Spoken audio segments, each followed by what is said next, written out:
again with another one of our shows about collections. Guys who collect bikes, save them up, restore them, do everything. The difference we have today is the guy here only collects one model of motorcycle. And the one that he's chosen is XT500s. As you can see behind me here, he's got a garage of about 18 of them here. We've got another shed of about 10 up there, another 5 of them. Every model, every type, every kind of XT, he's got them here. The guy's name is Ken Price, and here he is. Ken, why XT500s? Because it's the best bike ever made in Japan. Well, there you go then, eh? Love to hear that. The next thing as well, how long has it taken you to get this whole collection? When did you start? I bought my first one, which is that TT500 right here. I bought that in June 1977. That bike has actually been rebuilt twice. That TT, that's one of the very rare ones, that one. That's got the special lights and everything on it. How much is something like that worth these days? I would say that one about 24,000. The value of XTs has actually dropped recently. But now, all these bikes, you restore them, rebuild them, fix them up yourself, right? Spares, parts? That's one of the pleasures of the XT500. Yamaha stores supply just about anything that you want at prices that have not kept pace with inflation. So basically they sell them at the old prices then? Not quite, but if you compare it to other prices, they're very good. Yeah, but if you've seen Yamaha here, all the old guys working there, they still live on the old price. And amazingly, while we were walking around looking at all the fantastic old bikes there, we came across somebody that we knew. And what I found here is Mark DeVos, 30 years old, 30 years long, one of the old-time guys at Yamaha head office South Africa. Mark, what do you think about all this? Geez, Gary, this really gladdens me to see all these in such good nick, and most of them in genuine, the genuine article. They look fantastic. That I'm really pleased to see it. And I see you wandering around with the spares for it. This is still one of the original spares, which I believe you can still get from Yamaha these days, so at reasonable prices. There you go. That's unbelievable. It's really a wonderful sight to see.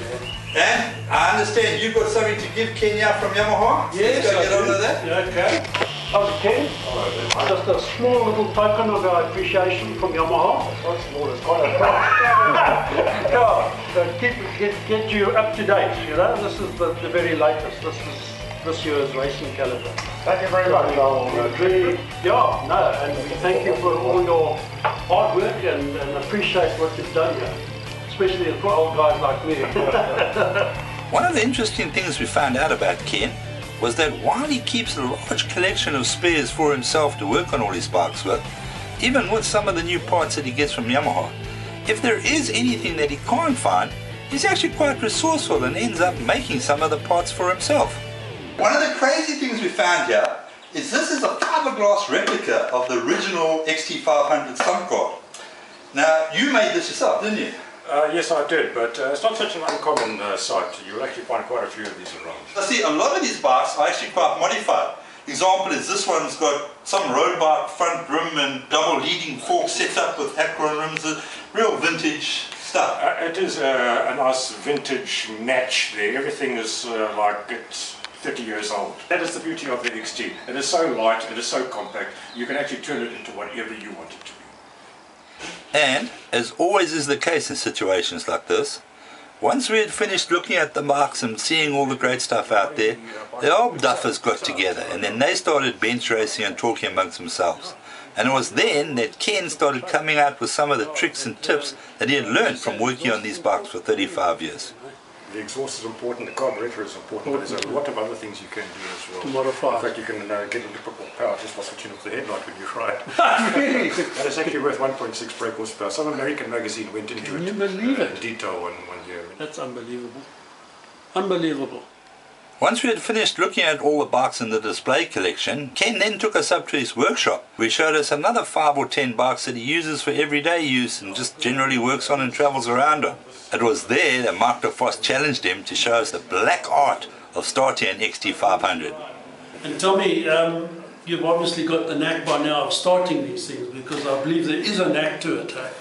No, I don't really think so. I think it's one of the pleasures of the XT is starting it, especially when there's people gathered around saying, let's watch them try and start the bike. Yeah. It's one of the pleasures, it's one of the satisfactions of the XT500. Can you start?